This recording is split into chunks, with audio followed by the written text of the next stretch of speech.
Wakil Bupati tugas utamanya itu adalah sebagai fungsi pengawasan. Ya, jadi di penghujung pekerjaan Pak Bupati pasti menanyakan bagaimana kesiapan ABCD atau bagaimana penyelesaian ABCD itu kepada Wakil Bupati. Jadi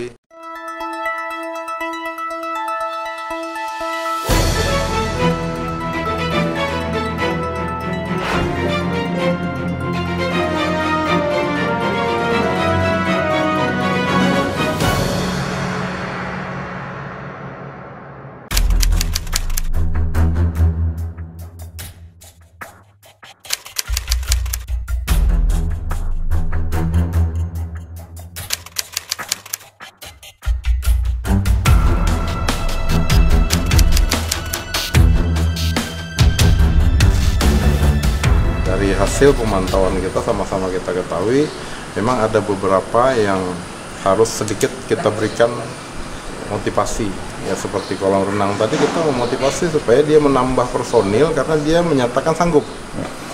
Dari semua aktivitas yang sisa beberapa hari ke depan, 2 minggu ke depan ini, saya menanyakan masih siap, masih sanggup menyelesaikan, masih. Berarti harus ada langkah-langkah konkret yang dia gambarkan kepada saya menyatakan bahwa dia masih sanggup. Ya ternyata ya seperti kolam renang, kami siap menambah personil, kemudian kami siap menambah jam kerja mereka menyelesaikan masalah ini. Supaya target di tanggal yang sudah disepakati dalam adendum ini benar-benar bisa diselesaikan. Karena kasihan kalau adendum itu tidak diselesaikan, yang pertama pembayaran tidak mungkin tuntas. Yang kedua, dia sudah kena penalti beberapa hari dalam rangka adendum itu sendiri. Karena kewajiban adendum ini dilengkapi dengan harus membayar kewajiban kepada pemerintah daerah ini. Jangan sampai pemerintah disalahkan, kemudian pihak ketiga ini dirugikan. Jadi fungsi pengawasan yang kita lakukan pada hari ini, monitoring evaluasi pada hari ini tidak lain dan tidak bukan agar semua pihak pada penyelesaian pekerjaan pembangunan di Kabupaten Malinau untuk kepentingan masyarakat ini semuanya terpuaskan. Pemerintah terpuaskan, pihak ketiga terpuaskan, terutama masyarakat terpuaskan karena apa yang dibangun, infrastruktur yang dibangun pemerintah ini benar-benar layak untuk digunakan masyarakat. Selanjutnya evaluasi selanjutnya kapan dan bagaimana ketika beberapa proyek tadi tidak selesai tepat waktu, Pak Wakil?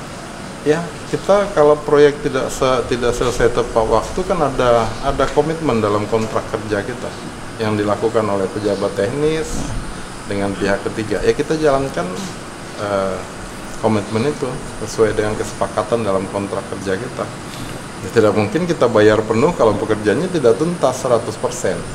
Ya kalaupun harus tuntas kan ada masa pemeliharaan beberapa bulan.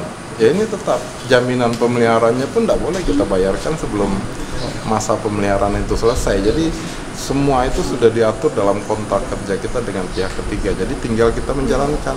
Ya kalau hasil evaluasi kita tidak selesai, ya berapa persen dia selesai itulah yang kita bayar. Itulah menjadi haknya dia. Kemudian dia harus mendapat atau menerima sanksi dari kita.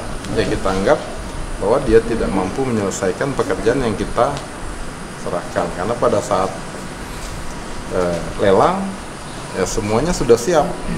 Batas waktunya sudah diketahui. Pagu anggarannya sudah diketahui, pekerjaannya sudah diketahui, masanya sudah diketahui. Jadi tidak ada alasan kecuali di tahun ini karena ada force major, ya ada cuaca yang tidak memungkinkan untuk menyelesaikan itu sehingga ada adendum. Jadi adendum itu ada yang bisa kita pertimbangkan kepada perpanjangan itu sendiri.